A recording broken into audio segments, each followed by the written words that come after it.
Pemirsa, terima kasih Anda masih terus menyaksikan Doncast. Kita lanjutkan, ini adalah segmen terakhir dalam perbincangan kita kali ini. Kita bicara soal supporter. Jadi kemarin itu ada catatan supporter kita melakukan kekerasan di lapangan di Kanjuruhan dan Tangerang. Kemudian fans club ya? Iya, dan kemudian memang ya seperti biasa kekerasan itu juga terjadi di media sosial. Coach Justin, ini supporter harus diapakan menurut Coach? Gini ya, kalau kita bicara supporter itu parameter perbandingannya apa?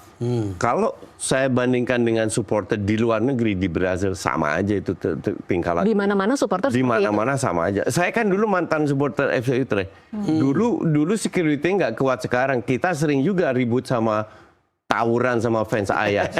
Jadi itu hal yang biasa. Cuman memang harus dicegah. Nah, itu tugas polisi. Untuk mencegah dan tugas PSSI dan tugas panitia lokal untuk mencegah agar mengurangi peluang. Tapi itu terjadi di mana-mana.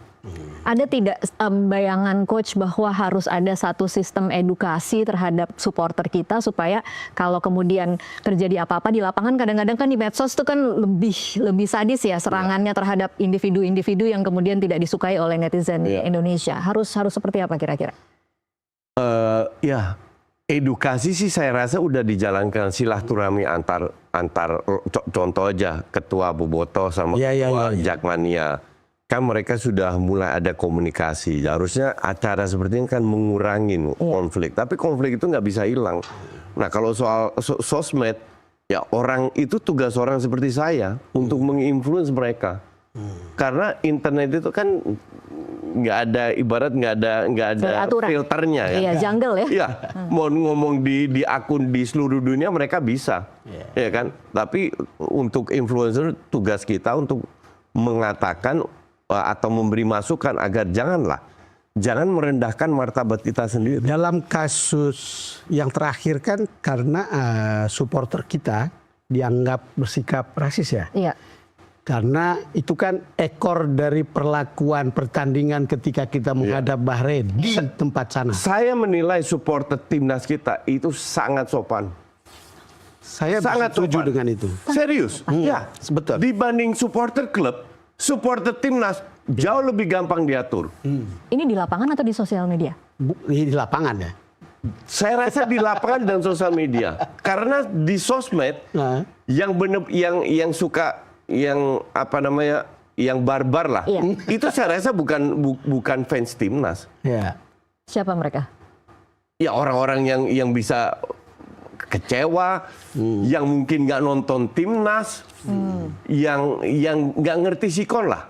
Kalau Anda cinta timnas seperti timnas yang di lapangan, fans tim Garuda yang di lapangan, La Grande tersebut, mereka akan mempertahankan martabat timnas kita, martabat Indonesia juga di luar negeri, juga di sosmed. Tentang supporter timnas, saya setuju dengan Coach Justin. Saya juga mengikuti beberapa pertandingan di luar ya. Kalau di Paris itu lebih gila lagi itu orangnya. Nah sekarang yang kita lihat kan serasa seperti agak spesifik di GBK ya. Setiap setelah pertandingan, orang kan menyanyikan lagu Ibu Sud. Hal yang tidak pernah kita saksikan di beberapa tempat lain. Mau kalah, mau menang. Mau kalah, mau menang. Itu kan sesuatu yang luar biasa. Kira-kira apa yang membuat kita bisa seperti itu? Patriotisme ya. Patriotisme. Kecintaan terhadap Republik negara ini.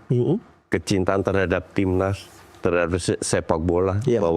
Bahwa mereka ingin mengekspresikan diri dengan menyanyikan lagu tersebut. Itu sampai di media-media luar. Itu betul. Mereka bingung. Itu menjadi pembicaraan global tuh. Ya, ini tim menang kalah tetap mereka memberikan apresiasi. Dan saya juga baca statement dari timnas fans Garuda, dia bilang siapapun pelatihnya tetap kita dukung. Tapi memang Patrick Kluivert harus menunjukkan. Dan itu wajar-wajar aja.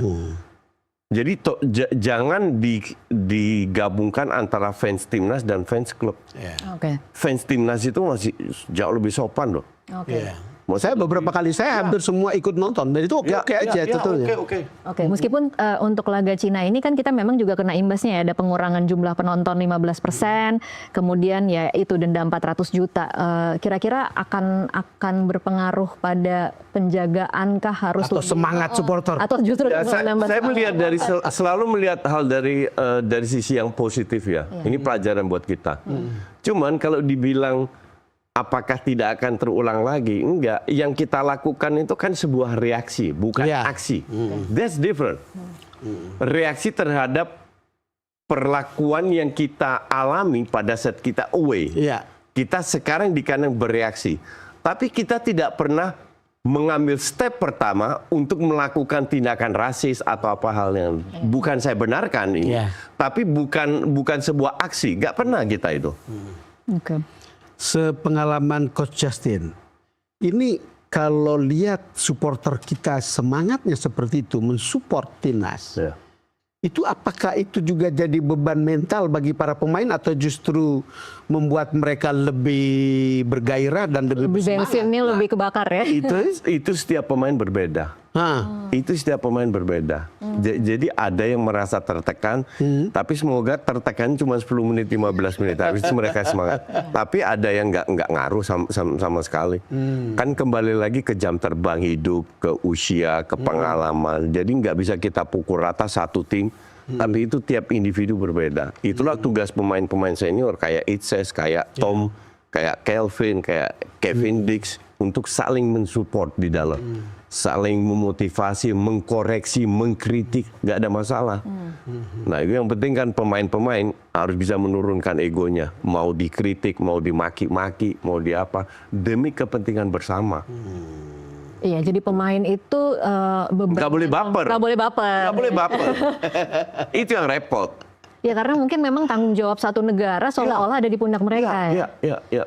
Tapi jangan dianggap beban. Makanya saya selalu bilang, masuk lapangan, have fun. Nikmati aja. Nanti kata mereka susah kalau Indonesia supporternya kan kalau netizen kita kan berat nih. Enggak, netizen kan nggak cetak gol. Fans kan nggak cetak gol. Kan tugas mereka itu. Dan kalau seandainya Anda mau dipuji-puji oleh netizen, Anda harus siap untuk dikritik pada saat jelek. Tapi saya tidak suka kalau dihina, fitnah, dinyinyirin. Enggak, bukan itu. Kalau dikritik, oke, nggak ada masalah. Saya pun sama, saya mengalami hal yang sama. Kalau difitnah, saya laporin polisi. Cuman kalau dikritik, santai aja. Terus terang, rasanya ada semacam perasaan Indonesia itu eksis kalau bolanya juga bagus. Ya karena saya sering bilang negara kita lagi nggak baik-baik aja. Nah, sepak bola yang menyatukan kita. Apapun yang terjadi yang bisa bikin, kita masih ingat kan pada saat menang lawan Bahrain, itu kan menjelang Lebaran. Dan banyak yang bilang, aduh akhirnya bisa masuk Lebaran dengan bisa mudik dengan happy. Bisa menikmati Lebaran dengan happy. Dan ini ya role-nya sepak bola. Maka dari itu daripada kita menghujat, at the end of the day, yang main ini kan manusia bukan robot. Artinya mereka bisa membuat kesalahan. Tapi tolong jangan dihujat. Dikritik fine. Jangan dihujat. Itu yang saya harapkan. Oke, ada pesan lain mungkin kalau misalnya Coach bisa kasih tahu netizen untuk menyiapkan mental nih menghadapi 2 laga terakhir? Kayak gini, kalau kita itu dipantau oleh dunia. Oke? Kalau kita menyerang akun, kan saya sering baca, wah hati-hati sama netizen Indonesia luar biasa. Salah mereka itu. Bahwa kita memiliki kekuatan, tapi kekuatan ini sering disalahgunakan. Ada komentator Belanda mengkritik, langsung diserbu. Itu memberikan presiden buruk terhadap image kita di luar. Iya dong? Iya. Nah ini harus dihindari. Kita boleh menunjukkan kekuatan bahwa netizen kita powerful, luar biasa, tapi tolong dengan etika, dengan lebih sopan. Disitulah martabat image netizen Indonesia akan terangkat. Oke, jadi teriak boleh, tapi isinya tetap harus... Isinya harus tetap beretika lah, lebih berkelas lah. Jangan kita dianggap kampungan lah apa. Nah ini yang saya harap pelan-pelan akan berubah. Oke, Coach Justin, itu kita bicara soal pelatih sedikit nih. Ya.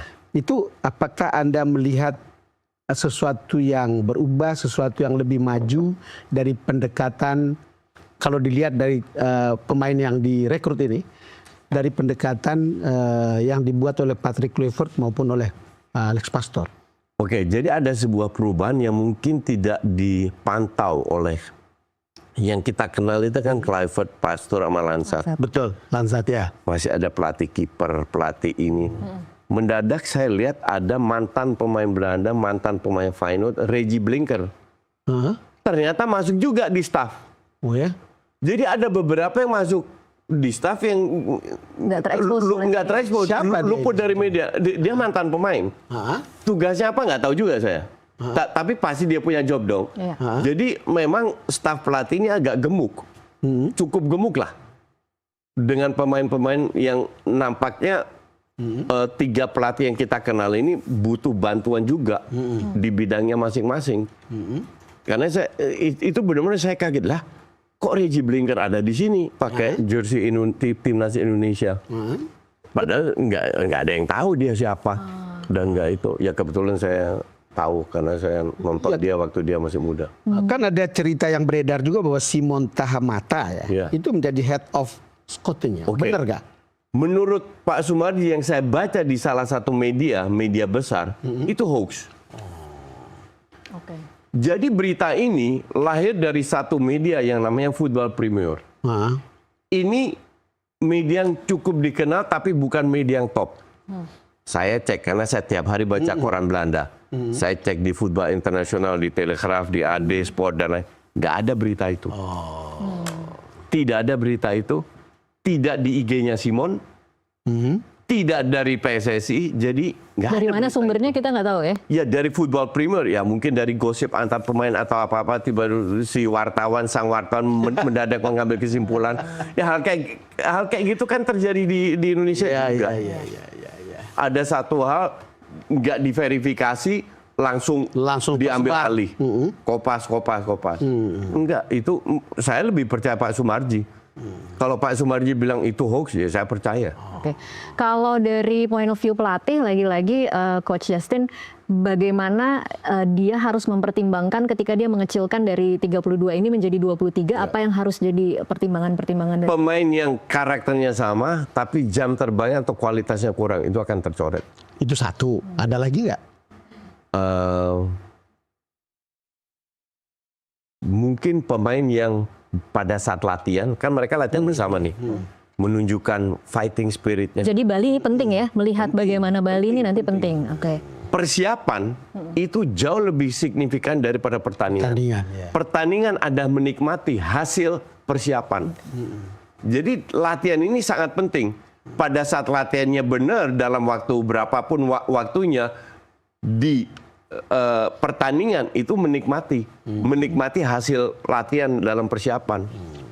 Disitulah pelatih akan menilai, oh lu agak malas-malesan, kualitas lu so-so coret, Anda coret. Mungkin ada juga kualitas teknis yang bagus, tapi ada sikap tertentu yang ya bisa juga. Wah, pemain bagus tapi dia egois, nggak bermain untuk tim atau apa, coret bisa juga. Jadi bukan hanya bagus atau jelek, cocok nggak dalam grup ini? Tapi melihat cocok atau tidak pada saat latihan, bukan pada saat pertandingan, itu kan agak sulit ya? Nggak sulit. Enggak. Karena mereka kan kumpul bareng. Mereka pagi-pagi breakfast bareng, lunch bareng. Dari situ kan bisa menilai sikap pemain ini seperti apa, tingkah lakunya. Tiket dalam semua pertandingan timnas itu sold out. Ini pasti.